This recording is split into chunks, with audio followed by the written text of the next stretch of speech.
If you're not excited for the new Snow White, you ain't black. That's what Joe Biden says about the amazing, brave, and stunning new Snow White set photos, I guess, that we have. Good morning, Geeks Gamers. It's Jeremy, it's Ryan, it's Beardo. Me and Beardo are tired. I'm sure some of you saw us a few hours ago. And yet, yes, we're here. We're here, we're live. And Ryan, the most positive man on the internet, is here. Hi, Ryan. Hi. Yes, we're very positive today. We have some photos that are out about Snow White that are making the rounds on the internet. It's hard to believe it's fucking real, but it is Disney, so anything's possible at this point. But wow. Also, Hollywood is shutting down. So it's a beautiful thing. It's a beautiful thing. We got Fear the Beardo here, fresh off of a good late night grifting session where we raised a lot of money for Sound of Freedom here on the channel. So thank you guys. That'll be happening again on CobraCast. We can't hit Tim Pool level numbers, but Tim Pool did a great thing last night, and it was pretty damn awesome. Did you see that, Ryan? I saw you match donations for Tim Ballard's new organization. Yep. Is that what you're talking about? Yep. So good stuff. So let's go. Let's yeah, I mean, I just get up and I see like the internet's just flooded with this Snow White news. And everybody's mocking it. Everybody's laughing at it. It's a complete and total meme. And we were just talking about this before the show. So, Ryan, you were talking about this is a Daily Mail exclusive.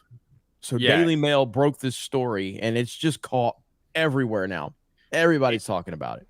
It is caught fire just in like an hour or two. And there are some interesting things. We might as well get into this. We might as well show. Let me show the first picture that I saw, actually, when I woke up this morning. Our man Joel Berry, who's the editor of the Babylon Bee, he tweeted out, I was like, there's no way this is real. And then I look, and there's a Daily Mail article that says they have the exclusive. Here we go. This is your first look, apparently, at Snow White. Snow White and the 7 diverse hippies. God damn it, dude. What the hell is going on? With one dwarf.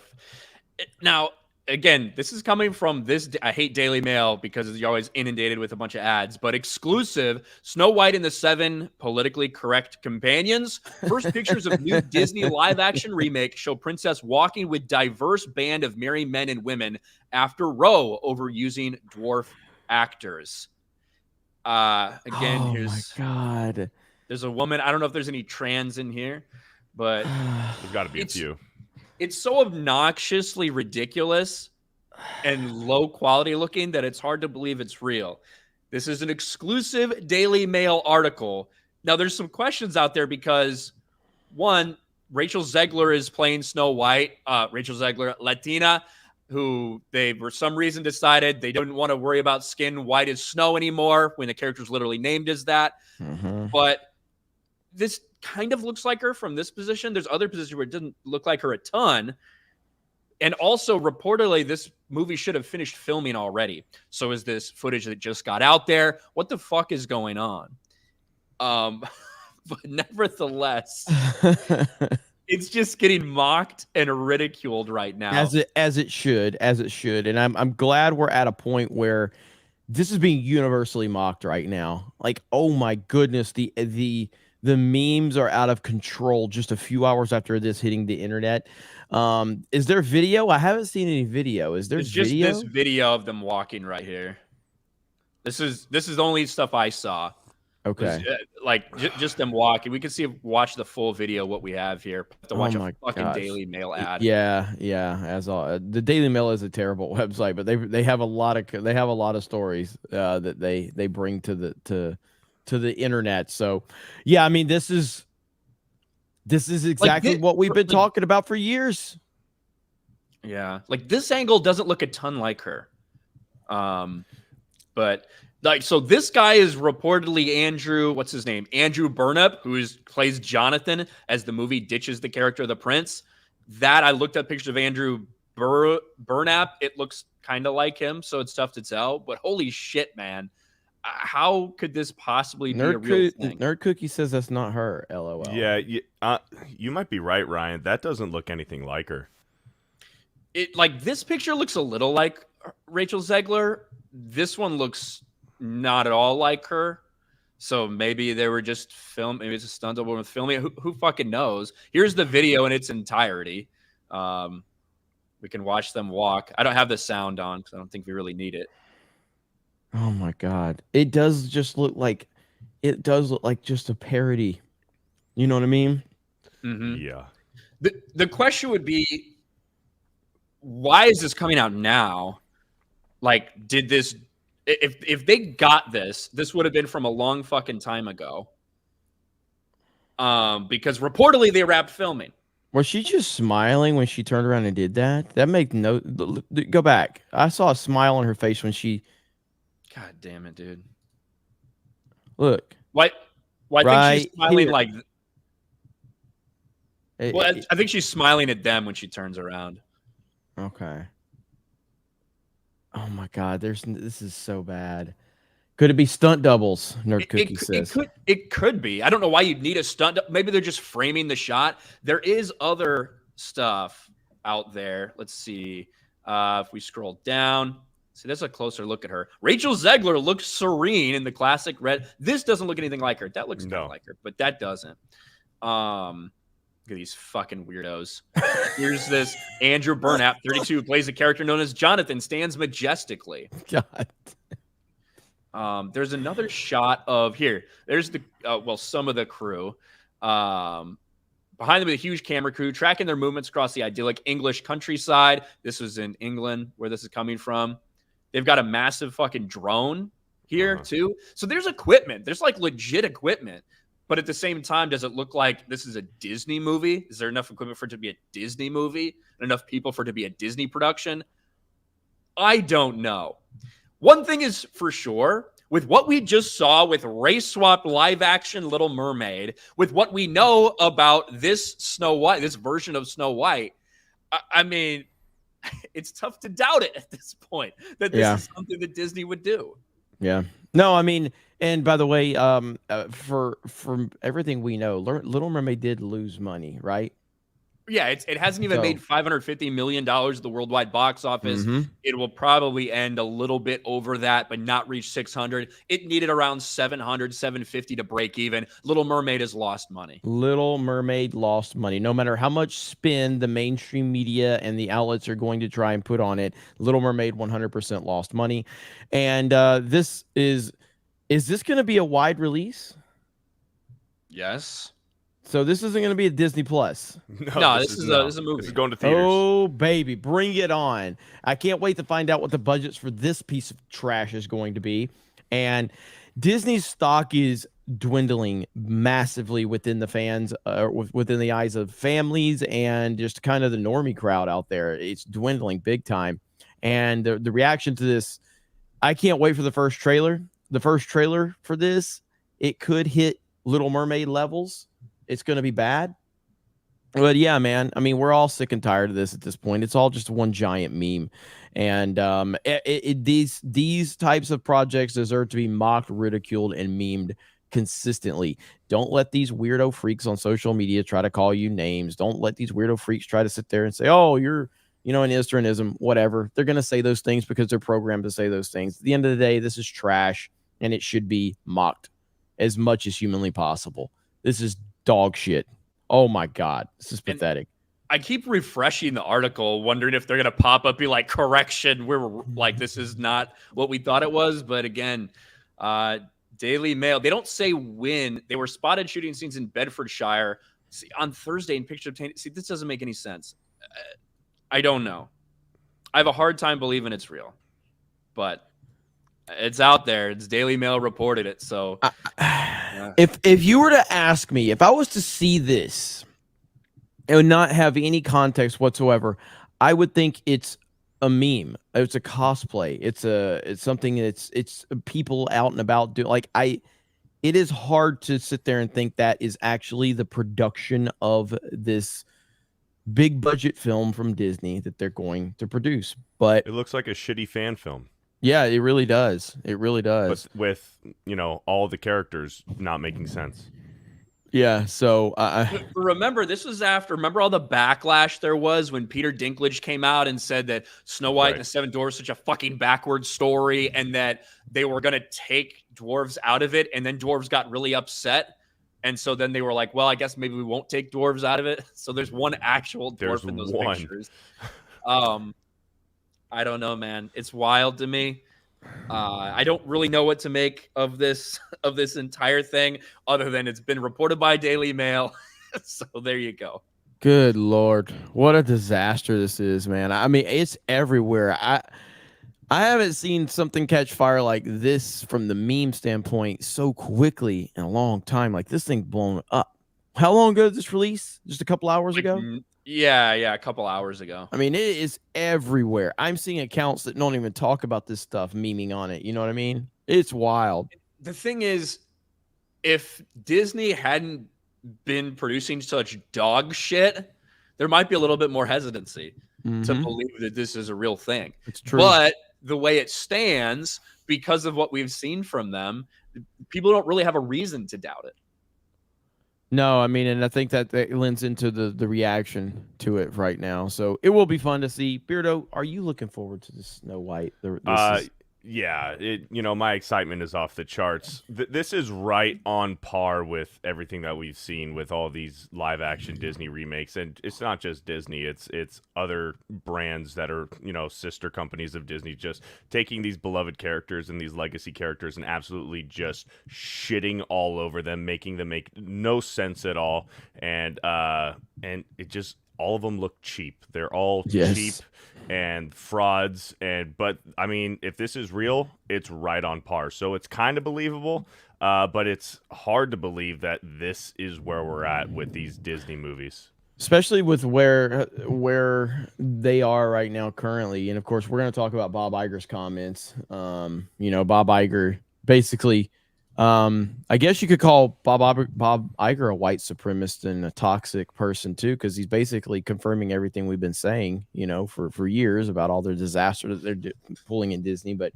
this is just another example of it. So I guess we'll see how the day progresses with this story. If it was Entertainment Weekly, or if it was Hollywood Reporter, or if it was Variety, you could it's slam dunk, I would think. But like, I don't remember Daily Mail breaking a lot of stories from Disney perspectives. Well, I mean, Daily Mail's broken a shit ton of stuff. There's no doubt. But from Disney, they also run, but from the Disney side, like the exclusive stuff from Disney, I don't. And maybe I'm just not in terms of, hey, this person just got fired, but in terms of like random pictures and stuff. Certainly, they're also a little bit more of a tabloid runner as well. But yeah, it's not like it's not like it's a giant freaking robot or something like that, right? Yeah. So who knows? There's a lot of people there to film. There's a big crew, but it doesn't look like a crew I would expect for this type of production, and the timing doesn't make sense either. So, if this turns out to be the situation, that would be great. Disney's fallen so far that adult films are being mistaken for an actual Disney production. Maybe. Oh, could be. Man. I don't know. Holy shit. That'd be great. That would be great. Good to see all of you here. Nearly 2,000 of you already here. We are live on Rumble. We are live on Kick. And we are also live on YouTube. Late night for me, Beardo, and some of the crew. We're playing a lot of Fortnite. And again, yes, we basically decided we're going to give so Keck Lord came in the chat last night. He was talking about what Tim Pool did for Sound of Freedom, which is phenomenal. Essentially, Tim Pool matched all of the super chat donations. Turned out to be about $42,000. Wow. And so incredible. And so Keck Lord came in our chat and was like, hey, will you be willing to match 50%, or not match, but like, will you give 50% of the super chats this stream to Sound of Freedom's cause? And I said yes. And then as the night progressed, I decided I'd just do 100% of all the super chats that came in last night on that stream. So, and we'll do some more with that with Cobra Cast tonight too. So looking forward to it. Sound of Freedom is crushing it right now. I don't know if many people watched Tim Pool's episode last night with Tim Ballard, but it was pretty incredible. Just hearing them talk about it. And it's such an inspiring movie, man. And I don't know, like it did pretty well at the box office again, even against Mission Impossible. So Tuesday, I think it finished, or Monday or Tuesday, it finished first at the box office. And then what was it? The first day that Mission Impossible is out, it finished second to Mission Impossible. Right. And it's up to 50-something million now at the box office. I think it can hit 100 million. I think it can hit 100 million, even just domestically, potentially. It's getting more and more theaters every day. And the momentum just continues to build for it. So pretty interesting stuff. Yeah. So what are you thinking on that front, Ryan, on the box office?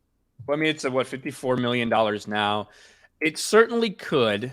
I would be shocked if it hits $100 million domestically. That'd be incredible. Like, that would be absolutely amazing. I don't know if that's a reality because it's such a different movie. You know, it's picking up steam. Obviously, they have the pay it forward system as well. That's a whole different level of, you know, how do you factor in stuff like that when people are, you know, buying a ticket for themselves and donating one for somebody else to go watch it. Overall, who knows? It's obviously, it hasn't slowed down at all in any way, shape, or form. It doubled up Indiana Jones and the Dial of Destiny Wednesday at the box office. So anything's possible. It's so funny to watch how this thing's just destroying the expectations, especially watching how Indy's failing miserably. And I don't know, man, it's not slowing down, and it keeps picking up more and more theaters. There's gonna be a lot of competition at the box office. I mean, Mission Impossible 7 is out right now. You got Oppenheimer and Barbie opening next week. So yeah, I guess time will tell. But I'm excited to see what the next phase for it is.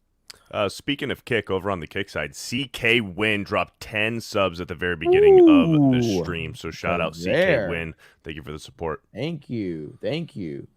Appreciate that. All right, let's read some of these super chats while Ryan's pulling his next story up. All right. Lord of the Tree for $20. Hail the 199. Hail the Snake Pit. It's your friendly neighborhood. And anarchist with your I wanted to make sure I read the anarchist with your daily reminder. The state is in a multinational corporation with a monopoly on the initiation force. Oh, and Bud Light makes you gay. Beardo's tired. Okay, so last night I am tired. We went to bed around 5-6 o'clock. Beardo really was working the chat last night. He was doing his Jeremy impersonation there on reading that one. But thank you, Lord of the Ree. Appreciate you, buddy. And Lord of the Ree's always supporting us over on Rumble as well. So good to see you. Good to see you. Lord of the Ree. Thunderstrike says, after Gary's performance Wednesday in court, the prosecutor rankings are now Ryan at 1, Drinker at 2, and Gary and Jeremy tied for 3. Solo lost money. Mic drop can't be beat. Solo lost money. That's right. I haven't seen the full performance for Gary, but I will be checking that one out. So, but yeah, Critics Court is awesome. Cool. Thank you. Square root of 47 equals D-Day Cobra for $2 says, well. Hoot and Holler dropped to 10. 80 years ago, Warner Brothers parodied Disney with Coal Black and the Seven Dwarves, directed by Bob Clampett. Just Google Coal Black, Seven Dwarves model sheet to see the character models. Will do. Interesting. All right, Ryan, what do you got? What's the next story? Well, I guess we got to talk a little bit about, one, the fact that Hollywood officially, the actors are now on strike with the writers. The writers have been on strike going on 3 months. The actors have joined them, which means they are now a united front against the studios. And Bob Iger, the guy who's known for being able to smooth talk everything and make everybody feel good about everything, he had a big misstep yesterday. He actually said a lot yesterday about how kind of they've put out too many Marvel movies and all these things. But one thing really caught fire. This interview he gave right before the writers officially went on strike. Disney CEO Bob Iger says writers and actors are not being realistic with strikes. It's very disturbing to me. And he goes on to talk about how some of the writers' demands aren't very realistic and things like this. Well, of course, he immediately got the finger pointed at him and said, you came back to work 2 years for $54 million, yet you're saying that these people who can't feed their cats are having unrealistic demands. Then somebody decided to show some receipts in a very embarrassing fashion, both for Disney and for himself, to be honest. She-Hulk TV writer blasts Disney CEO by revealing their surprisingly low payment. So the guy who wrote the episode of Daredevil's cameo in She-Hulk, the episode where Daredevil got treated like absolute shit, well, he revealed how much money he got paid for that. Cody Ziegler, the residual check from my episode of She-Hulk was $396. Ooh.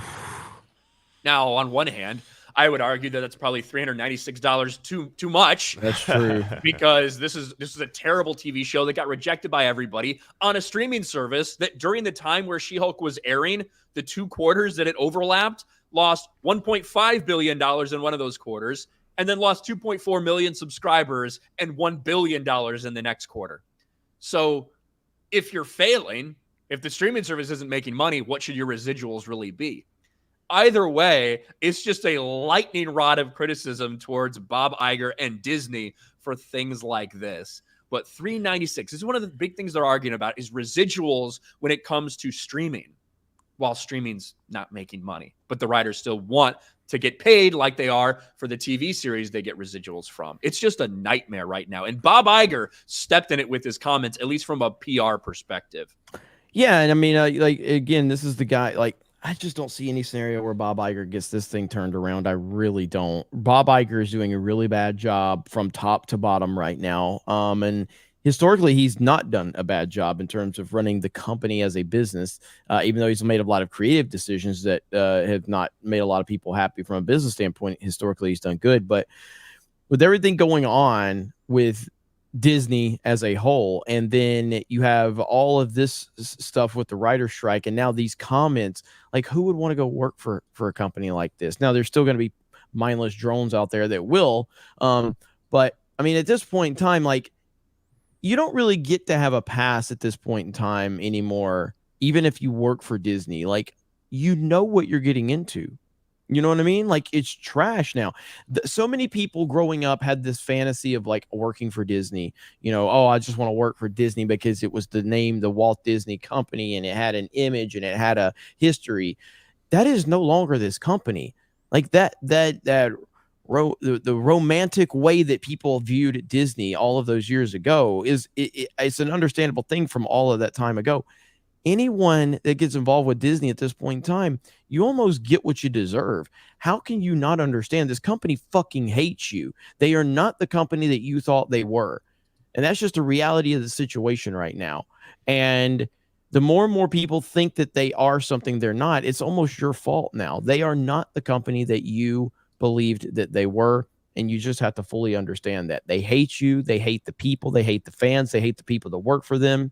They hate the continuity of the properties that they have control over.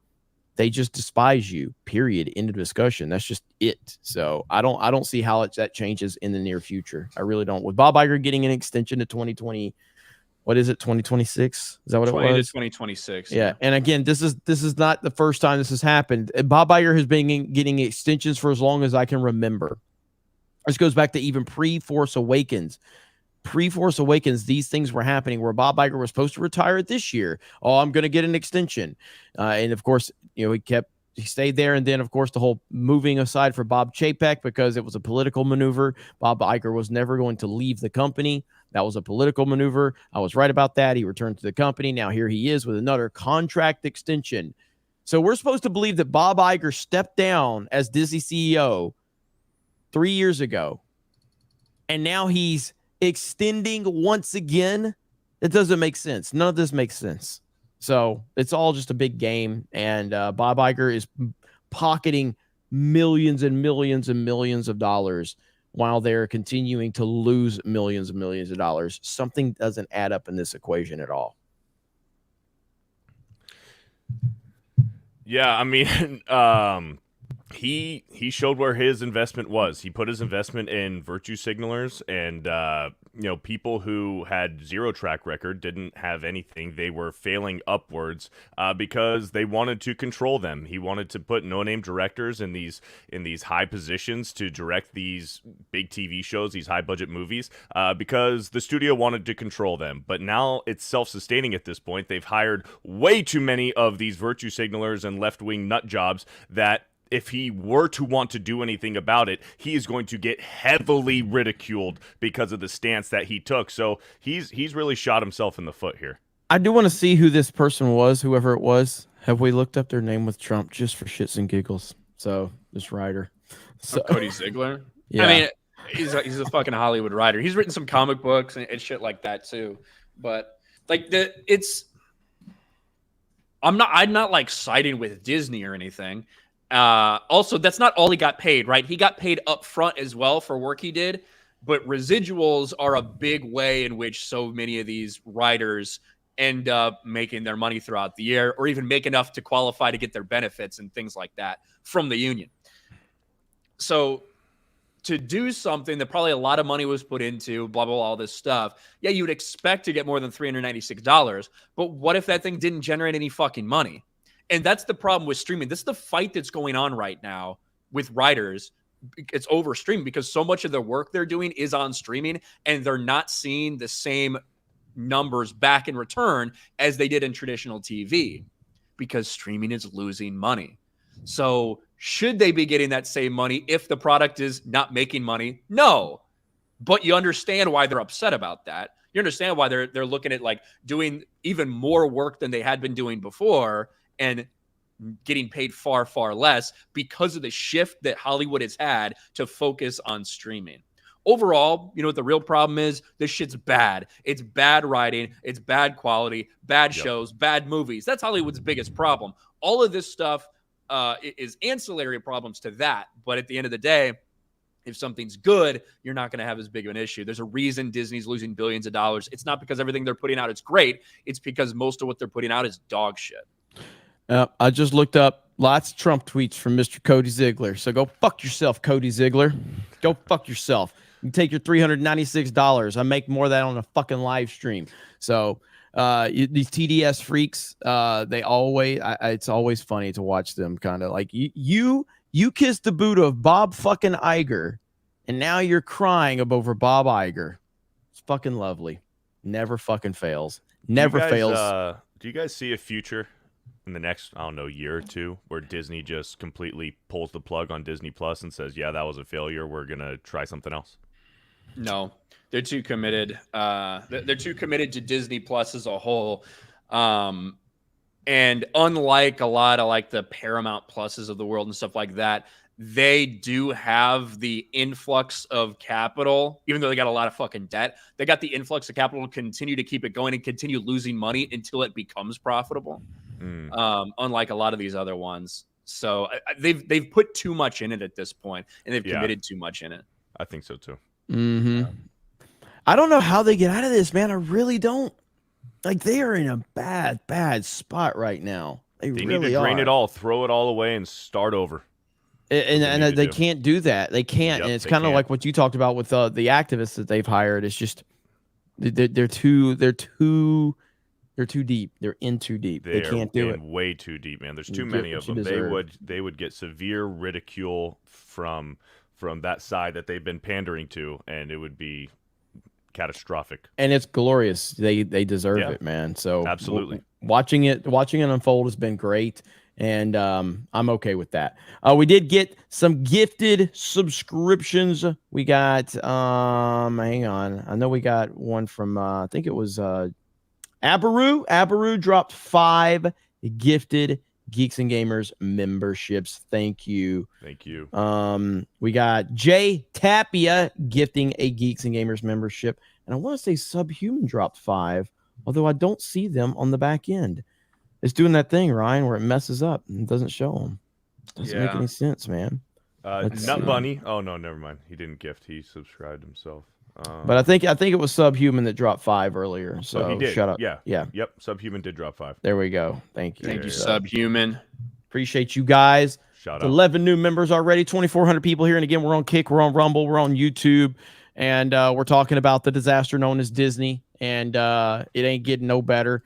Don't forget, we got Josiah Rises on Friday Night Tights today. There might be an epic verse. Some discussions. There might be some discussions about Epic Verse. I don't know. I'm just saying. That's what a rumor I heard. I heard. It's funny. Oh, I don't know. We'll see. All right, let's read some soups. Blake Barrett for $2. Waiting for Sound of Freedom to start. Hail to the 199. Hell yeah. Well, hope you enjoy it. Linko Kenobi for $10. I'm looking more forward to Beetlejuice 2 than this crap. I'm not looking forward to Beetlejuice 2. Yeah, I'm not too sure about that either. You guys don't want to look. You guys don't want to watch Beetlejuice 2? No. Why not?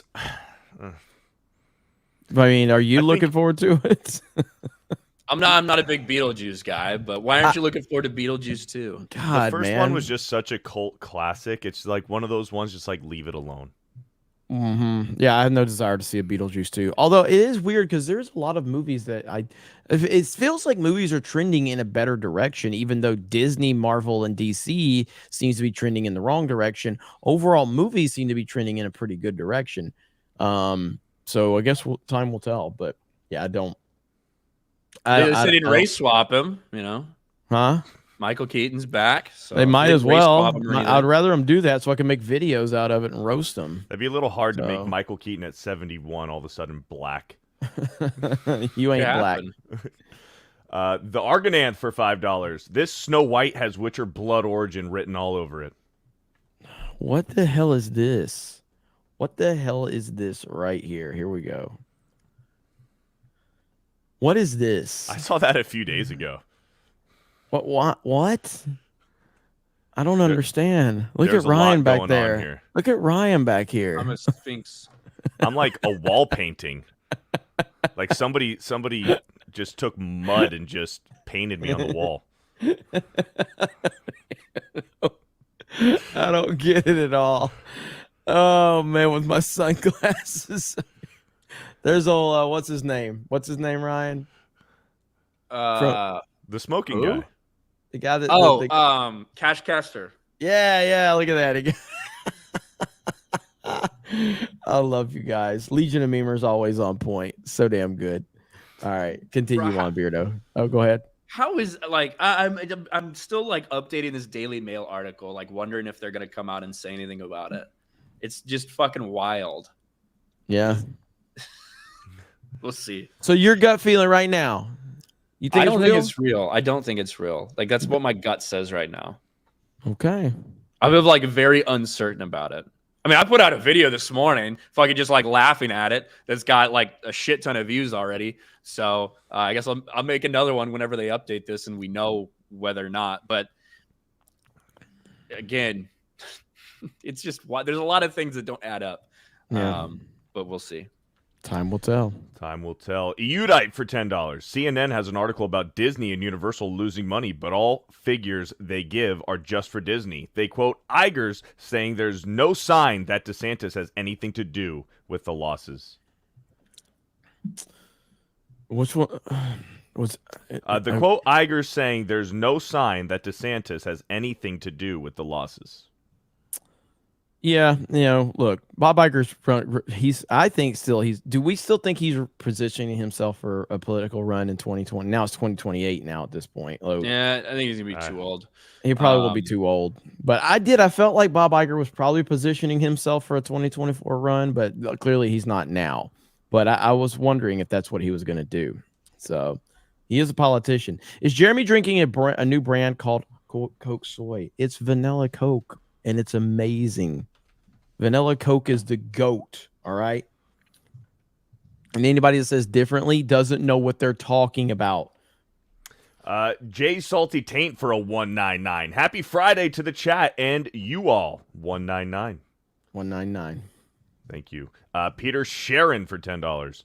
Should not expect to see high residuals or any kind of royalties when you worked on a show that has no viewership like She-Hulk. Hail to the 199.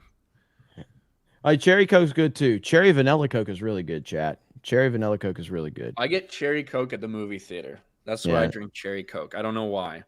I don't drink soda, man. I've always got Cherry Coke when I go to the movie theater. You don't drink soda? I don't drink soda. I was never big on soda, man. Gamer word. Yeah. See you later. What it is. Let's see. Andrew for I think, check 1,000.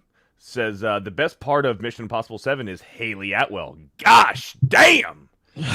We had a long discussion Yes. about attractive women on our Fortnite stream last night. That was pretty much our entire conversation. Our last gaming night. streams are turning into default podcast. You know, like we did Mario Kart on Wednesday, and all we did is talked about Star Wars. Buford T. Justice really wanted Ryan there to argue against any Clone Wars praise that was happening. Buford was really, really like, "Where's Ryan? We need Ryan in here right now."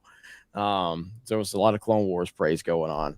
So Disgusting. yeah, Sounds appropriate for a Mario Kart stream. Eduardo Cuevas for a 199. Hey Ryan, how was your surgery yesterday? Yeah, it was fine. I'm a little sore, but I've got a pillow under me, so I'm okay. Chris Cran for $2. Hey Ryan, how did the surgery turn out? Same answer. Sun Wuku for $5. Good morning, fellas. Can you give me the lore behind the 199? What does that mean?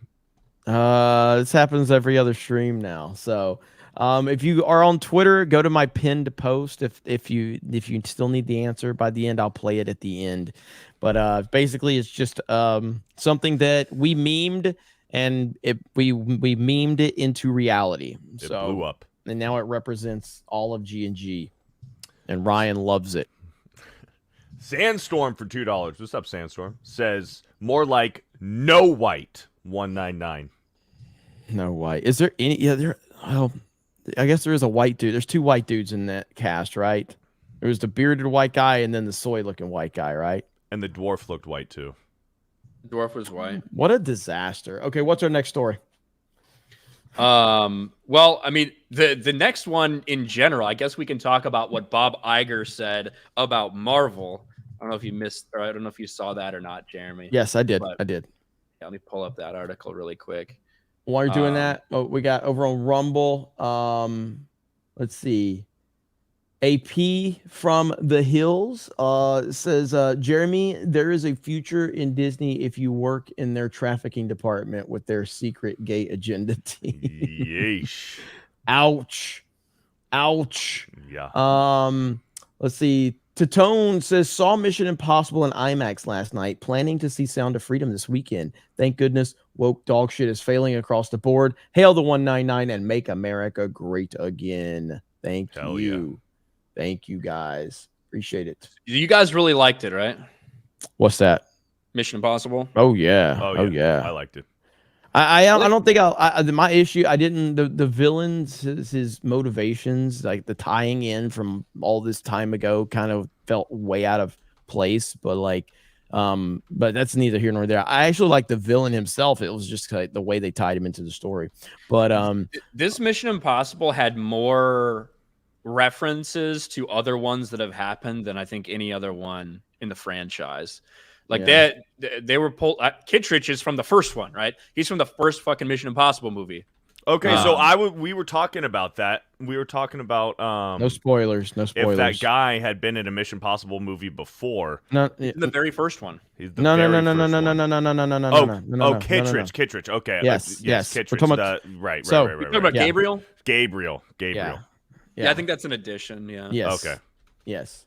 But overall, yes, I very much I thought it was awesome. I haven't written rewatched all the Mission Impossibles in a long time. I feel like I probably would like Fallout more if I rewatched Fallout. I feel like I like Fallout more. Fallout's great. The last four have been phenomenal. I mean, I guess you want to put the third and three in there too. It's the last.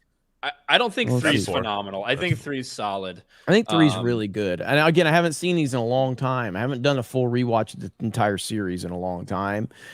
All I remember is 1 was awesome, 2 was terrible, and I was really hyped for 2. And I thought something was wrong with me when I didn't like 2 because I'm like, this movie sucks. 3, I thought Philip Seymour Hoffman was awesome in 3. I thought he was a really good villain. Really good in it. And he was a good balance to Tom Cruise's, Ethan Hunt. So I feel like Philip Seymour Hoffman stands out as probably the best villain in the franchise, but I'd have to go back and rewatch them to see if that's actually how it stood up. Just watching it at the time, I feel like he was the best villain. So you have a connected thread for Ghost Protocol and Rogue Nation of the terrorist who is like the big bad in that. who you have to lock up, and then in Rogue Nation he has to go undercover and like get him out of there. For this play they have, I think he's pretty good. 3, when you go back and watch Mission Impossible 3 now, you will like feel the era when it was made. Because from angles to the saturation of like the color scheme and everything, it feels like it came out around the same time as Transformers did, like the first Transformers. Like that's just how it feels. So if you go back and rewatch it, it's like very unique and distinct, at least I think.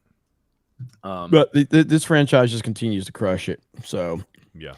And overall, yeah, I mean, I thought the movie was really awesome, and it's kind of just, it's what movies should be, you know, action, entertaining, fun, edge of your seat. There's things in the movie that are happening that I absolutely know do not put our heroes in danger, and I'm still on the edge of my fucking seat watching it happen. You know what I mean? Yeah, yeah. So I know they do a really good job of building tension and at appropriate times throughout the movie. I think even when you're like, okay, I know he's not gonna die, but I mean, come on.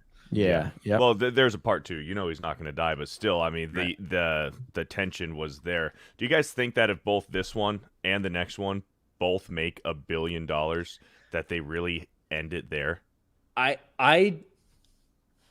Because so these are supposed to be like the last 2, right? I don't think this box one makes office $1 billion. is really early. I don't think it's going to hit $1 billion off my very, very early impressions. Yeah, but I still think 800 million is right in line with what Fallout did. And so if this one, I don't see this one or the next one doing $1 billion, but I definitely see 800 million plus show for both of them.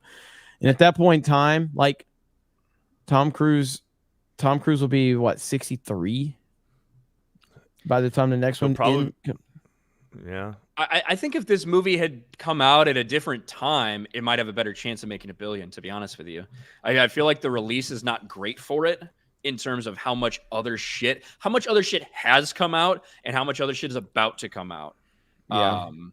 But maybe that does mean it has really good legs in terms of after people watch Barbie and Oppenheimer, finish that, they go back and watch Mission Impossible again. I don't fucking know.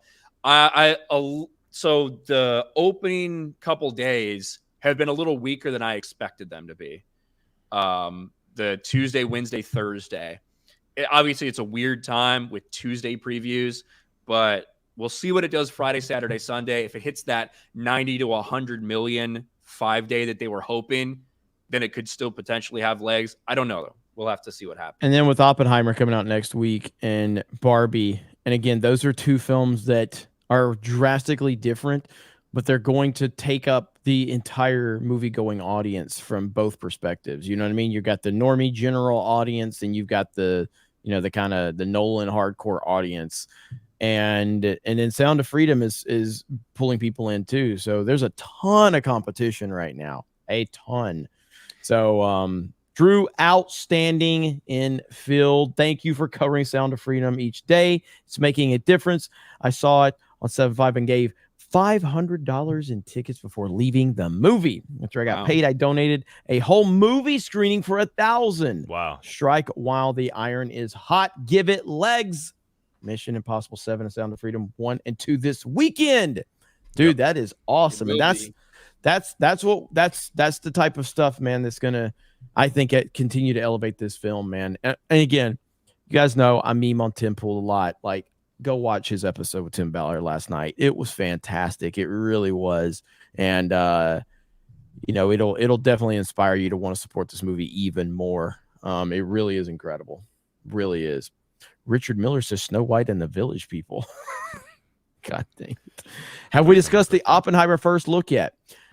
We discussed the Oppenheimer first reactions. I don't know about the first look. Is that like is the preview of the film or something like that? Yeah, they gave, we've been seeing. They gave a. I haven't watched it either, so I don't even know what it entails. But I have heard people talking about it. Okay. I saw somebody say, "Let's be honest, Barbie will flop." Barbie has a chance to make money just domestically. Yeah, I think obviously it's just projections, but I think Barbie's going to do well. I think Oppenheimer is going to be a very interesting movie from a box office perspective. I still feel like 500 million is the ceiling for that movie, but it is a Nolan movie, And if it is as good as a lot of people anticipate it to be, it's still a 3-hour rated R movie, though. You know what I mean? Yeah, that's what I was saying the other day when we talked about this. Like, to me, I think 500 mil is it's not an expensive movie, right? Yeah. So that it has that going for it. $500 million would be a success. It would make money for them. And that's kind of where I'm looking at. But you don't 500 million. think? I thought you said you didn't think it would hit 500. You thought that was a little bit of a stretch, right? What I said was I thought that would be like that would be really, really good if they did. You were saying it would be really, really good if it hit $1 billion. I think, and I was like, well, I think it's really, really good if it hits 500. Well, I mean, obviously, it'd be really good, but I don't think it. I didn't. My prediction is not $1 billion. I'm just saying, Right. like, That was when we were having that insane. discussion, though, and you talked about the potential outside chance of $1 billion, and I was because 500 is like that realm. Nolan's had $2 billion films. That's The Dark Knight and The Dark Knight Rises. Inception, 850, maybe something like that. Interstellar. There's weird numbers with Interstellar. Some numbers say like 650, others saying like right at 800. So I don't really know. I guess it had like a re-release, maybe. I'm not sure. Dunkirk, I think, did like 550, which Dunkirk was PG-13. Yes. And so, but Dunkirk is not a movie that I think should like. I don't see how anybody outside of Nolan fans really wanted to see that. Or I loved it. I thought it was fantastic, but it definitely was not something for the normie audience at all. So the fact that it made 550 million worldwide is kind of crazy. But this one, again, being rated R, that's going to be, because I didn't realize the rated R is for, like, it's got nudity in it, which is shocking. It's in the advertisement. Now, I didn't realize that until I saw the preview in IMAX. And so I saw, like, before it's like rated R for nudity and all this other stuff. I was like, that's really weird for a Nolan movie to have that. But clearly, like, it's this, character what Nolan study. said was that the romance storyline is like just super important, who Oppenheimer is. And like he felt he really needed to put this shit in there. That's what I heard him talk about. So yeah, so with the nudity aspect, that will definitely have an impact on the box office for sure. I thought it was rated R for all of the imagery and stuff that it's using. I didn't realize it was for nudity. So yeah, so 500 million is probably the ceiling for that movie. So we'll see. So right now, box office projections for Barbie opening weekend. This is just a very wide range from Box Office Pro. Could be off, 115 to 155 million dollars domestic for Barbie. Holy shit. That's wild, dude. That's a lot. There's a lot of energy. I know that a lot of actors and producers have said a lot of dumb shit regarding the movie. What it has going for it is that in all the marketing, it's not in all the marketing. It just seems like a stupid, dumb fucking movie, Yes. Like when I went to Mission Impossible, the trailer they played for Barbie was Ryan Gosling's song as Ken, which I don't know if you've seen that. It's pretty fucking funny. I haven't seen it. Like, I don't know. We'll see what happens. I think that what they're doing marketing-wise for the movie, yeah, people said a lot of dumb shit in interviews, but in terms of what they're actually trying to put out there to people, it seems like it's just supposed to be dumb and stupid and have a good time and laugh at it. And I think it's working out for it so far. We'll see what the movie actually is about. If it's about what Simu Liu and Greta Gerwig and all these people are telling you that it's about. Yeah. About tearing down the shackles of gender ideology. Yeah, it's so dumb. Disco Cobra for 50 might be trying to see Mission Impossible 4 F&T starts, so I could follow along with what people are saying. Melanie Mack thought it was too female oriented. Also got my porch finished, looks pretty good. Still got to wait to stain it, looking fresh. Well, thank you, Disco Cobra. Yeah, I saw Melanie's tweet. I'm glad that we got people on all sides of discussion. So I don't totally think she's out of line in what she's saying on it. But for me, it did work, and I had no problem with that. I didn't feel like Ethan Hunt was derailed or anything like that in any capacity. I like it because all the women got their asses kicked at some point. Well, they all had flaws. You know what I mean? They had were flaws. all flawed, and they weren't like complete carbon copies of each other as far as combat goes. Like each one of them had their skill set and held their own in certain scenes, but then also needed help from Ethan Hunt, and that's Yeah, like Positive. Grace obviously got her shit stomped really quickly because that's not what she does, right? She's not trained like that. Right.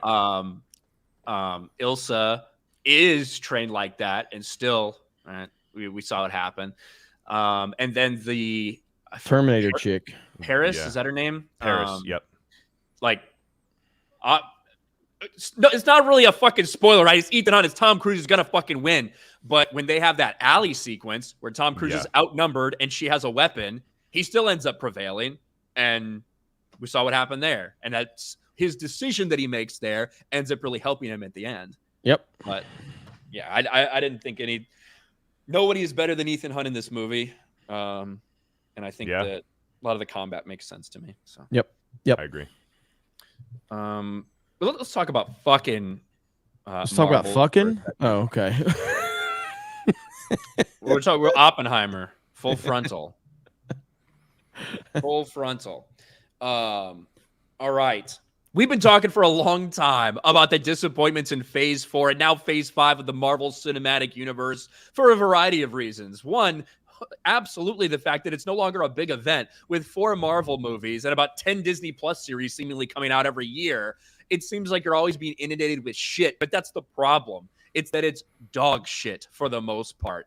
Well, Bob Iger is blaming it on just one specific thing. The reason that we're having so many disappointments is just because we put out too much stuff, guys. Marvel diluted the audience's focus and attention by making so many Disney Plus TV shows, says Bob Iger.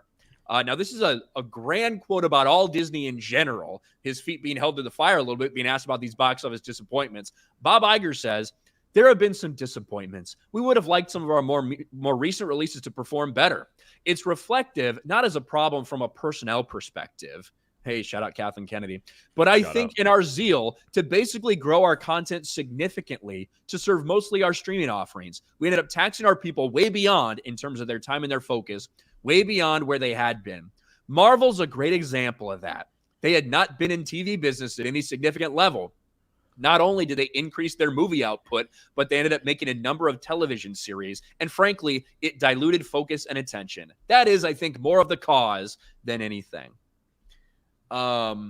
Listen, there's 2 things to be had here. One, they're talking about diluting the audience's focus and attention. And something Bob Iger's also talking about is diluting the company as a whole's focus and attention, which could lead to bad products. At the end of the day, there's a million excuses for why things can happen or not happen, whether it's the box office or streaming. The most important thing is putting out a good product. That has not been the case. Marvel has been declining in record rates, and you've seen the audiences walking away, not because there's too much of it, but because the product is bad. Yeah, I mean, Rob Iger's 100% right, though. I mean, clearly, we've gotten way too many Indiana Jones movies in the last couple of years. So that's why the Dial of Destiny failed. Just diluting the audience, way too much indie. Oh, that's right. That's right. We haven't had an Indiana Jones movie in a fucking forever. And so, no, this has nothing to do with it. If you make good shit, people will go see it.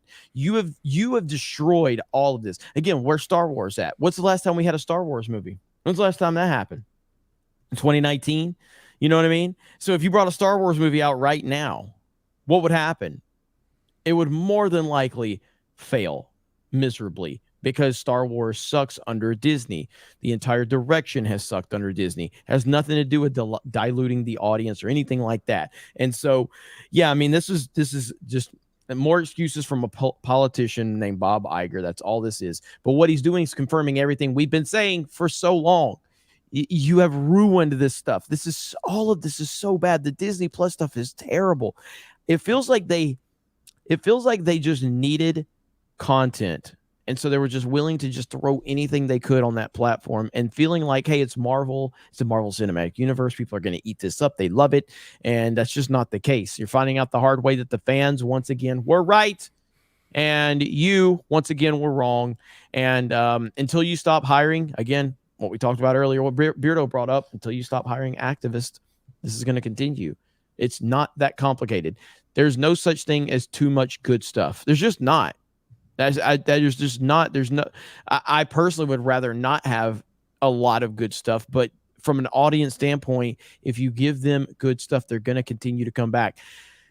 Fast and Furious is 10 movies in, and I know they're starting to see slight diminishing returns. But I think that has a lot to do with more so maybe just the quality of it than anything else. I mean, people still going to see these fucking Fast and Furious movies though. But look at Mission Impossible. Mission Impossible has been a steady uphill climb, and they're 7 movies in. You know what I mean? Why? Because they're just continuing to get better and better and better.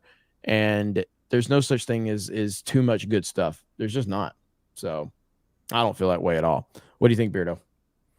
Yeah, we mentioned it, I think, yesterday with Josiah on the show. It's crazy what happens when you actually have a good male protagonist who they don't make a complete bumbling fucking idiot. And then you also, with your supporting characters, you have good-looking women who are, aren't Mary Sue's and don't overshadow and diminish the main character. It's amazing when you make a great film with great action sequences and good-looking people. Surprisingly, the movie does really well. Yeah, that's true. I mean, if Mission Impossible was about the deconstruction of Ethan Hunt and tearing him down while all elevating these, goofy women with no flaws, do you think that these movies would still be doing good? No, they're not. They wouldn't be. Right. It's not that hard of a formula right there at all. So again, we go back to how many times did me and Ryan talk about this with Top Gun Maverick? All of us felt like this movie was going to be the same song and dance. Old washed up Maverick being told that your ways aren't the ways and you're going to have to step aside, and some, badass black female is going to come into the equation and show him up and show him how it's done, all while he's apologizing for being a man the whole time. That's not what happened. And we see the result of that. So, yeah. I mean, hot chicks, badass dudes, good story. Not a complicated scenario right there. Kicking ass, suspense. Yeah. Women being women, men being men. Hard to believe that's not the standard, but it's not the standard in modern day Hollywood. What a concept, huh? Yeah. I saw this one. Oppenheimer seems more like an Oscar movie, not a summer flick. And Beardo, go Halos. Yeah. So it's not an Oscar flick.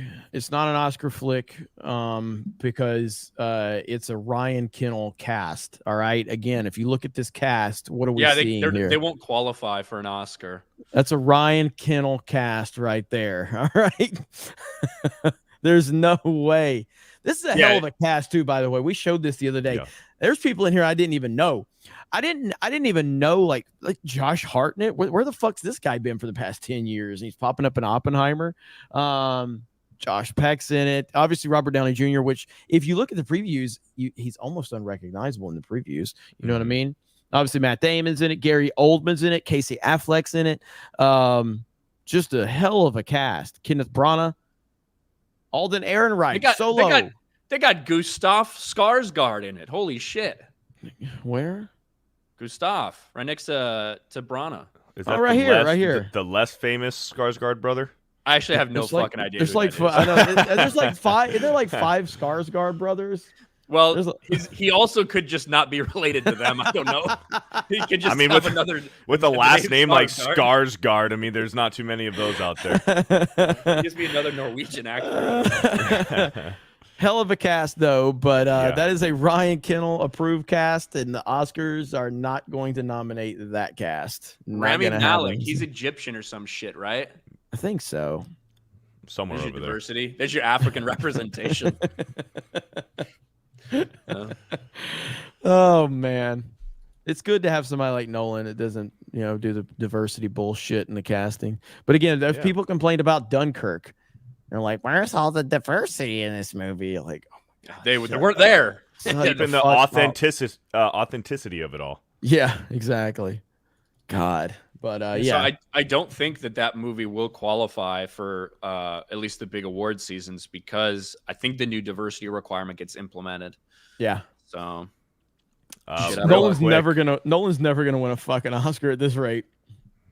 Well, at this point, it doesn't matter. It doesn't matter. CK Win dropped another 3 subs over on Kick. Thank you, nice. CK Win. Nice. Went on a mission. Red Mage says, currently watching all of the Mission Impossible movies before I watch Dead Reckoning Part 1 tonight. Currently on Ghost Protocol. Definitely taking me back seeing these again. Also, Tom Cruise was in DC promoting the movie a few days ago. I really do want to rewatch them. Ryan, did you rewatch all of them recently, Ryan? Did I rewatch? Oh, yeah, I did. In the last couple months. Yeah, in the last couple months. Which one is your favorite after rewatching? So I still think that Ghost Protocol is my favorite. Okay. Which is the fourth one. Right. That's the one that introduces Jeremy Renner. Is that the one where they're in Dubai? Yeah, and he's climbing. He scales the building. Yeah, that is awesome. That is awesome. Yeah. That I love all of them. I just love the genre. I think they do it right. They keep everything really tense. The scale and the scope of everything seems so magnificent and huge because they actually go out there and they do these things. Yep. Right. So whether it's, running from a sandstorm or whether it's running across the rooftop of that airport, like grabbing onto the plane. That's the one where he's grabbing onto the side of the plane, right? I think Ghost Protocol is that one. It's either that or Rogue Nation. But yeah, like grabbing onto that plane and having going up and landing several times to get those shots. I remember the first time I saw that trailer in theaters, and that's the way they ended it. They ended it with the shot of him on the side of the plane, slowly his legs as he goes up and up and up. And you're like, whoa, this shit looks real. And because it was real. Mm-hmm. Did you, in your theater, when he did the motorcycle jump? Silent. It just, the music stops. Yeah. And I heard people in my theater going, holy shit. Like that. Yeah. That's what I heard. You could have heard a pin drop in there. Yeah. Silence. Yeah, it was pretty awesome. It was pretty awesome, man. Here's so right here, I wanted to pull this up and show this, but just because Tom Cruise is insane, man. Here we go, right here. So this is the plane scene. So Rogue Nation, that was from Rogue Nation. So right here, Rogue Nation. It's insanity. I'm feeling the force of the wind hit me.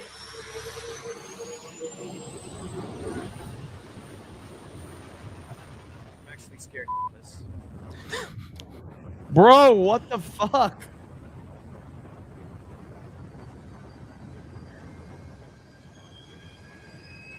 That is crazy, man. Yeah, that's the shot that they ended the first trailer on was this. And it's like, it's wild, dude. That is crazy.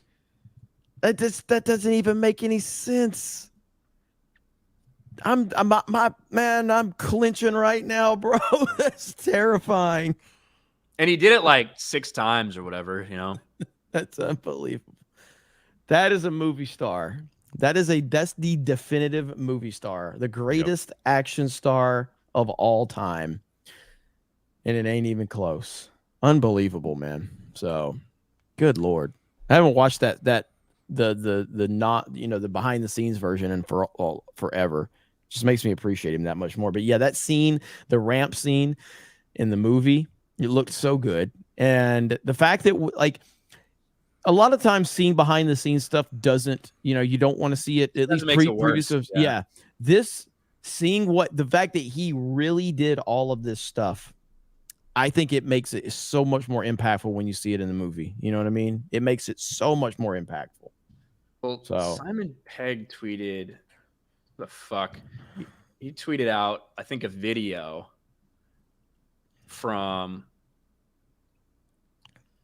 when they were on set watching him, and they weren't quite sure. They just knew they were like, you got to be on set for this. And so they show up, the cast fucking shows up, and they see the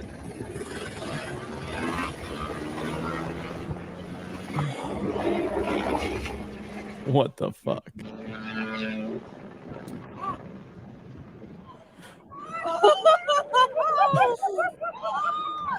Jesus Christ. Oh gosh.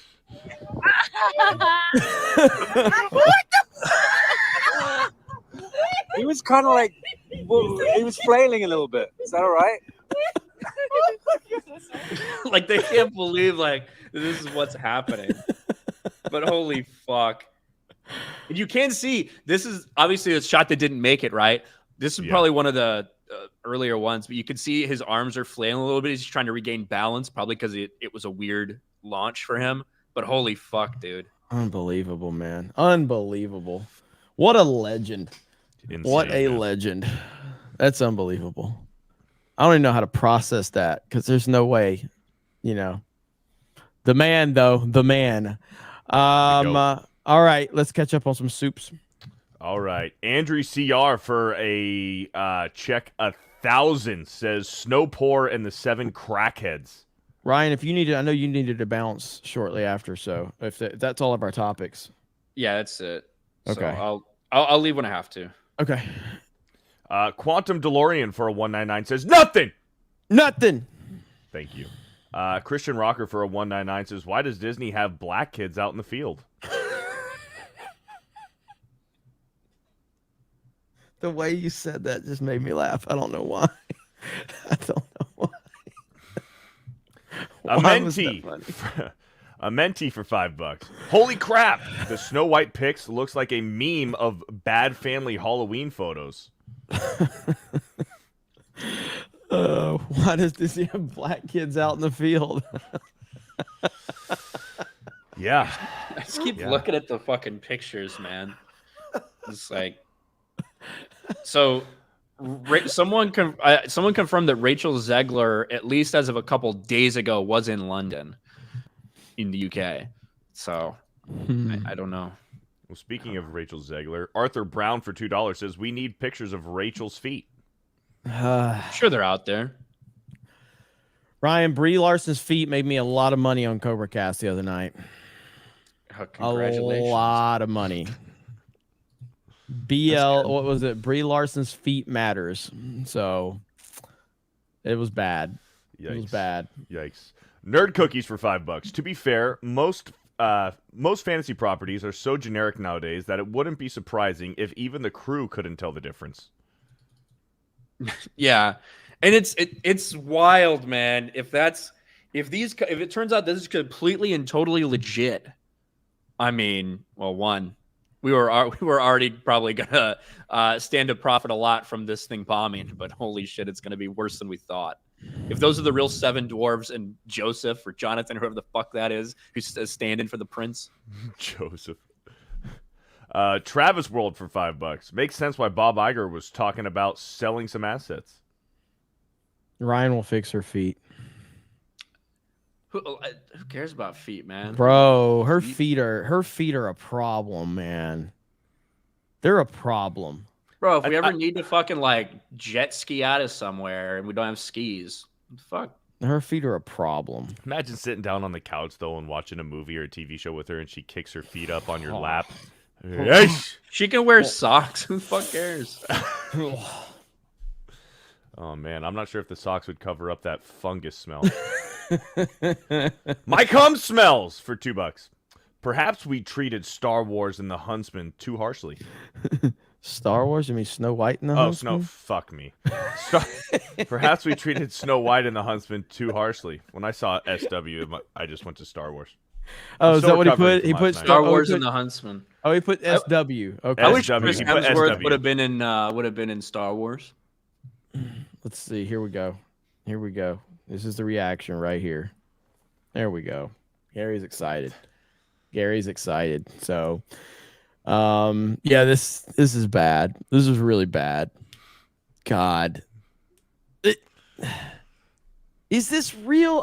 Ryan's in my head knowing this. Like, is this real? There's just things that like seemingly don't make a lot of like some sense about it, you know? I don't know, man. I don't know. I lost my blue check mark. So because you changed your picture. Yeah, because you change your profile picture, you lose your check mark. Yep. That's lame. Like it's the picture. It's the fact that from the front angle, it looks a little bit like Rachel Zegler. Like it's passable. From the side angle, it doesn't look like her at all. But it could just be the camera angle. It could just be a fucking weird shot. And And then the production itself, to me, seems a little bit less than what you would normally expect from a Disney level production, but it's also way more than what would be like some fan film or something. Yeah. So maybe they just really needed to get like a little tiny shot of something. I don't know. Look at this profile picture for Brie Larson's Feet Matters. Rafe Randolph's chair. Hey, leave Bree's talents alone.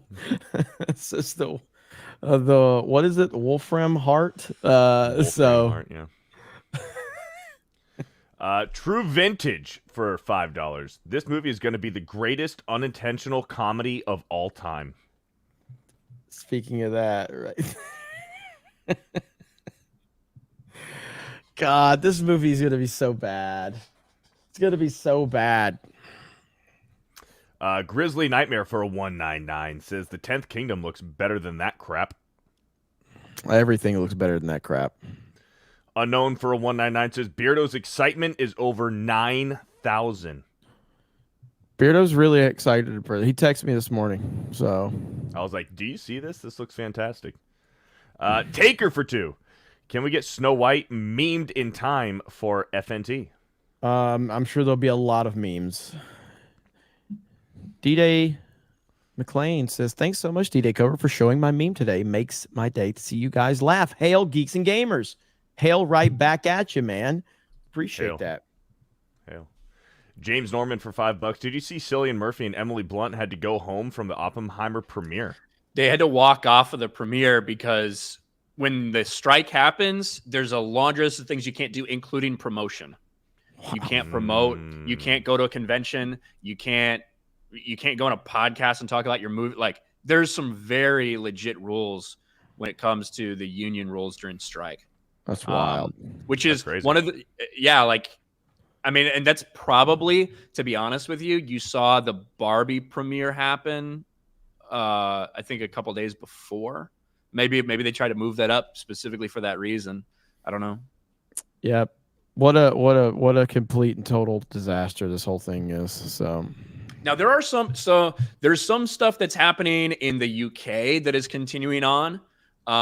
There's some productions that are happening overseas that are striking in solidarity and things like that. So it gets really dicey in terms of where you're at and who's involved and what they're doing. So we'll see what happens going forward. But if this goes on, this strike could be a wrench in the gears for months. And honestly, it might be what Hollywood wants. Hollywood might want to use this strike as an excuse to stop spending so much fucking money because they're all losing money right now. And maybe they can get rid of a bunch of these activists that are ruining everything. Yeah, I mean, I think that there is a problem with a lot of, obviously, activist writers. I think that's a huge reason why we've seen this decline in the quality of stuff that's coming out. So I'm sure they don't care that they're activists, but they care about the results. Yes. At least from a money standpoint, from a bottom line standpoint. At some point in time, you have to. So they might use this opportunity to cancel a bunch of things that they'd already, they use this as an excuse to cancel some shit. Yep. Let's see. Chef Nick Nero for $5. Do you think maybe film is so bad now because life is so entertaining? I mean, we literally live in a clown world. I mean, there's no, because when good shit comes out, it's still, like Dune. Dune is one of the best experiences I've had in a cinema in a long time. So, there's still, good movies are going to be good. So, and there's just a lot of bad movies being produced right now. Yep. Boozy McSchuster says, you really can't blame Disney for the cast of Snow White. That's all they can afford now. Yeah, I mean, hey, they can continue to go down this rabbit hole of social justice. It's only paying paying us and not them. So continue doing it. Dune did not suck, Rob G. I love the movie, but it's okay if you didn't. So I still need to watch it. The Exalted Patriarch for $4.99. The actors are on strike. Like Ron White said, I'm third generation, don't give a fuck. Hail the 199 Swingers and W5. Let's go. There you go. A Menti for $5. I know Disney hates me. The year I graduated with my animation degree, Disney fired 3,000 artists and flooded the job market. No career for me. I'm sorry to hear that. Sad but true. Chef Nick Nero for another $5. The beard of shame should be half beard because D-Day Cobra can't commit to a beard for more than 2 months. Just saying. Hey, I was committed for over 2 months last time. Yeah, it was like 3. Yeah, there you go. Square root of 47 equals D-Day Cobra for $2. CNN is going to rename to TDS. Chef Nick Nero for another $1.99. Beetlejuice 1 sucked. I hate that film. I don't even remember it much. This came out so long ago. That was back when Michael Keaton was a big time star. I'm not a big Beetlejuice guy, but I guess I got to rewatch the first one. Get ready for the second one. Yep. Matthew Griffin for $2. Gatekeep, Ahsoka, Gaslight, Sabine, Girl Boss, Sabine. Era. Sabine, whatever. Sabine. Who cares? There's like that trailer. So I actually had a video pop up in my recommended feed from my channel like almost 3 years ago. And it was a video that I made saying the future of Star Wars is Filoni, and that's not a good thing or something like that. I remember that video. And it had Dave Filoni, Grand Admiral Thrawn, and Ahsoka in the thumbnail. And it was talking about, it was right after Ahsoka's appearance in Mando and like speculation. It's wild to hear that video from like almost 3 years ago now that that shit's about to come out. Mm-hmm. Where's I'm trying to see. Go ahead and keep reading, but I'm trying to see our reaction. Butter Biscuit for $5. Did you guys see the skit for Normal World last night? Hope you talk about it on Friday Night Tights. It was fantastic. I have not seen it yet. Ian Carroll's for $5. I didn't know Beardo was a member of the Film Actors Guild. What did I say? Who said it? What'd I say, Ian? Do you know the difference between the Film Actors Guild and the Screen Actors Guild, Beardo? I don't know the exact difference, no. So the Screen Actors Guild, that acronym would be SAG. Okay. Film Actors Guild. Oh. I see what you did there, Ian. Good one. Yeah. Neo Nimbus, thanks for explaining that, Ryan. Neo Nimbus for $5. At least Jeremy has vanilla Coke and not White House Coke. That's right. Shout out to Hunter. EHEF for $5. They should put the Coke back in Coke. Hunter can be the spokesman for it. Sure. John Yarber for $5. Hey Ryan. When we don't react, Beardo, just read the next one. Just go. I'm learning. I'm learning about that. John Yarber for $5. Hey Ryan, did they let you keep the tip? Need more members on Fortnite. Ryan will be there. We're gonna get him on Fortnite. Arthur Brown for a $2 says sticky feet in asterisks. Thank you, Arthur Brown. Square root of 47 equals D-Day Cobra for $2. Snow White and the 7 LARPers. That's kind of what it looked like. Garfield's Bizarre Adventure for $5. Just saw Ryan's Snow White video. I didn't realize Snow White was a Latina in modern-day Portland. Ryan, we got another 8.3 million for Mission Impossible Dead Reckoning on Thursday. 23 million total. So what do you think? Yeah, that's what I mean. Those are good. It's tough because it's a big opening, right? So it was like 7.5 million in previews. So like typically what you would expect would be like a 7 or 8 million dollar preview night, and then like a big next day. But usually that next day is Friday, which is obviously not the case for this one. So if you go and look back, I think it's like 7.5 million, then 8 million, and now like 8.3 on that or somewhere around there, right? So I was expecting a little bit bigger boost on that actual opening day than we got, but I guess we'll see. Yep. So Barbie in more theaters than Oppenheimer. Yep, a lot more. Well, 500 more. So there you go. Yeah, I mean Barbie's gonna have a huge weekend. So both these movies have like $100 million budget, from what I understand. So Barbie has a chance. If those fucking domestic numbers are real, Barbie has a chance to like break even in its first weekend, depending on what international looks like. I tend to think it'll have a bigger domestic draw than international. That's just like my gut feeling, but I don't know. King of Diet Coke for $5. Thought a lot of the male versus female fights in Mission Impossible 7 was realistic, not woke Shiyu Kenobi stuff. I agree. It even like Cobra Kai. As much as I love Cobra Kai, the girls never get hit in Cobra Kai. You know what I mean? They never get hit with they're facing a dude. At least not like they were more realistic in Mission Impossible for sure. Centenario for $5. Beardo, no soda, huh? Kind of a low T move, G. That is an oxymoron if I've ever fucking heard one. But keep telling yourself that, buddy. Arthur Brown for $2. The Last of Us Part 2 remake just got leaked. Laugh my ass off. Last of Us Part 2? Oh, you mean the That's what they season said. 2? Probably that's what I'm assuming. I The have to look Last into of that. Us Part 2 remake. Oh wait, Last of Us Part Part 2. that remake? said, right? So like a remaster, remake, like they're remaking or remastering the. Are they doing a remake of The Last of Us Part 2 already? Well, dude, they remade The Last of Us Part 1. Like, they remastered it twice, and then they completely remade it. So I wouldn't be surprised. That's true. Huh. Would not be surprised. It's a remaster of Part 2. If it's just a remaster of Part 2, how did anything leak? What is there to know? So, let's look into it. know. We'll look into it. Eudite for $5. Gustav was Floki in Vikings, my favorite character. He's awesome, and despite being lesser known, he is my favorite Skarsgård. I haven't seen Vikings, so...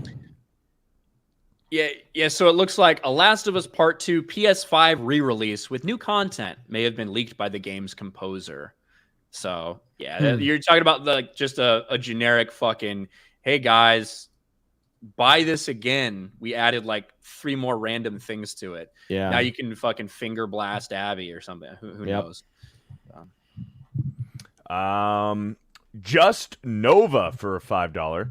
I love how Mission Impossible sequels, except for 2, keeps the tension throughout each film as Brian De Palma started with it. These movies don't have mindless action. I agree with that. Yeah. Just Nova for another 5 says the original title of Snow White, Sandy Brown, and the 7 Mexicanos. Not that there's anything wrong with that. Art Guru dropped a $1.99 and says nothing. Nothing. Thank you. Saint Adam became a member for 6 months. Hail G&G, the Snake Pit, and 199. Hold the line. So we got a story here. It says Threads pushed up their release. Was originally set to launch at the end of July, but when Twitter became rate limited, Meta pushed up the launch. So that is from the Wall Street Journal. So that's pretty interesting. I'm on Threads, but haven't said anything, and I don't plan to. I thought I had to lock in my handle or whatever. I think Threads sucks personally. I don't think it's good at all. Like I said the other day, Twitter is for assholes and dickheads. Threads is for pussies. That's kind of true. It's kind of true.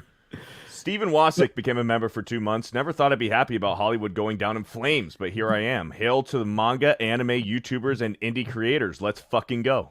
Let's go. Ryan, do you agree with Cat Turd here? Twitter paid people that they wanted to pay today, and they didn't pay the people they didn't want to pay. Think about it. You'd have to be a psychic to know that the only people who would suddenly get paid would have already have a subscription and a Stripe account all in 1 minute notice. Some people get instantly approved. Others have been waiting 6 months and still aren't approved. Believe me, rock the boat. You won't be in the club. The shit was all coordinated. You believe that? I think that there's a lot of people right now who are freaking out over this shit. Specifically with Catcherd, before I've seen him get really fucking sensitive about really dumb shit, specifically on Twitter. But what's he rocking the boat with? You know what I mean? Like, I feel like everybody right now, when it comes to Twitter, whenever it's like one little thing, like I thought Elon would fix this platform, but blah. It's like, holy fuck, man. This is like a beta, essentially. They're limited to super fucking massive accounts, doing a beta test of how this fucking works, and those ads went out. Over time, I'm sure it's going to extend to more and more people. I got approved for subscriptions after a while of waiting. Nobody fucking came to me. I didn't tell anybody this. I just finally randomly got approved because it was a long process. So I don't know, man. I mean, I kind of think like I see where he's coming from though. Like, it's not like people that no one that didn't have a Striping account didn't get. It's like it does seem coordinated, but I don't think that's a bad thing either. I still see this as a positive It's coordinated step. like, hey, we some of our biggest users on Twitter are the ones that we did this thing for first. Who is it? Was it Brian Cranston or whatever? That fuck? That dude got a payout. So Yeah. it's not like he's buddy with Elon. He kind of Elon responds to him a lot. He does, but it's not like they're aligned or anything like that, or No, he's but okay with a lot of things Twitter are doing. Well, no, but Like Elon he's specifically responds. been very critical of it. Yeah, but Elon responds to that guy a lot, and Elon knows whoever he responds to, he's signal boosting them, and he has discussions with that guy. Whereas most people he's trolling, like when he responds to the mainstream, he's intentionally trying to ratio them. So, but I do think this one's funny too. Let me hit back right here. And then Quartering, who was asking a similar question. I think this is funny. Oh, 100%. Quartering was asking a similar question to that, even though Quartering, I think Quartering's getting monetized too. But Quartering asked a similar question, and like he saw Cat Turd's response, and he quote tweeted, kind of agreeing with him, but in a sarcastic way, and Cat Turd blocked him. I know. I saw. You know what I mean? It's just Overall, it's a huge net positive for independent content creation. That is a fact. So it's like a huge net positive.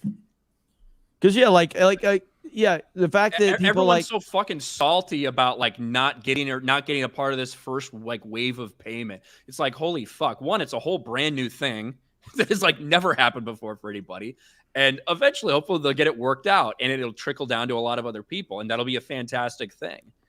But I agree with that. I mean, like, well, when I see people like Tim Pool, getting it, that just says to me, like, all right, that means it's going to trickle down to people like me at some point, and that's a good sign. So overall, it's just a net positive. So I just thought the whole thing was, getting a lot of people just repost shit posters that repost stuff are getting mass paydays right now. So shout 100%. Out to Ian Miles Chong. Ian Miles Chong is getting fucking massive money from that.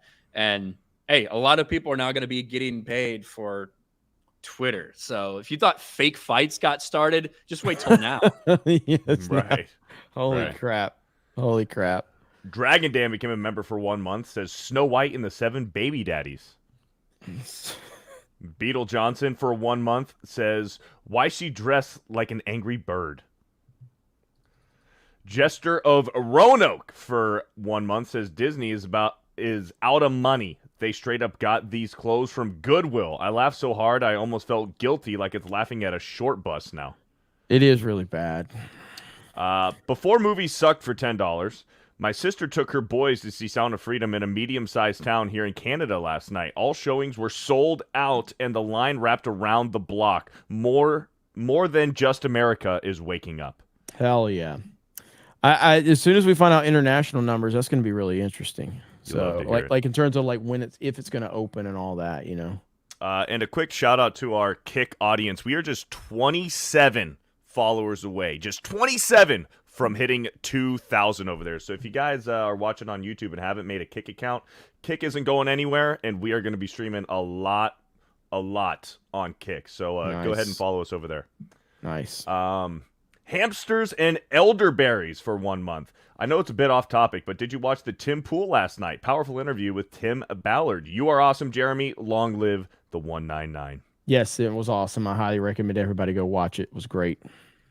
Steel Leg of History for 16 months. Jeremy, I'm going to send the Mission Impossible stuff I got from when I saw it to you, or whatever you think or whoever you think might like them. Be blessed. Proud of you all. Appreciate that, man.